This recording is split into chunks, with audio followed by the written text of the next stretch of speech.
ಇಂದಿನ ಕವನದ ಶೀರ್ಷಿಕೆ ಕಲ್ಪನೆಯ ದಾರಿಯಲ್ಲಿ. ಮಿನುಮಿನುಗುತ್ತಾರೆ ನೀ ಕಲ್ಪನೆಯ ದಾರಿಯಲ್ಲಿನ, ಹೃದಯ ತುಂಬ ಪ್ರೀತಿ ನೀಡುವೆನ, ಬಾರೆ ಎದೆಗೆ ಇಳಿದು ಬಿಡು ಭಾರವಾಗುವುದು ನನ್ನ ಮನ. ನಿನ್ನ ಮನದಾಸೆ ಹೇಳಿಬಿಡು ಕಾತುರದಲ್ಲಿ ಕಾಯುತ್ತಿರುವೆ, ಕಣ್ಣ ಅಂಚ ಪ್ರೇಮದಲ್ಲಿ ಹೃದಯ ತುಂಬಿ ನೀಡುವೆನ ಪ್ರೀತಿಯ.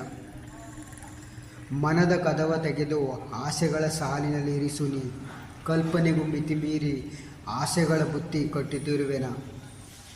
ಅರೆಕ್ಷಣ ನೊಂದರು ನೀ ನಾ ತಾಳಲಾಗದು ನನ್ನೀ ಮನ, ನನ್ನದೇ ಅರಸಿ ಬಂದೆನಿ ಆ ಕಲ್ಪನೆ ಗುಂಗಲ್ಲಿ ಚೈತನ್ಯನಾಗಿರುವೆನ. ನನ್ನ ಎದೆಯ ಗೂಡಲ್ಲಿ ಬಚ್ಚಿಡುವೆ ಎದೆಗೂ ಮಿಗಿಲಿಗೂ ಪ್ರೇಮಿಸುವೆನ. ಆ ಕಲ್ಪನೆಗೂ ಮಿತಿ ಮೀರುತ್ತಿದೆ ಅನುರಾಗ ಮುಂಜಾನೆ ಮುಸ್ಸಂಜೆ ಎನ್ನದೆ ಕಾಯುತ್ತಿದೆ ನನ್ನೀ ಮನ. ಧನ್ಯವಾದಗಳು.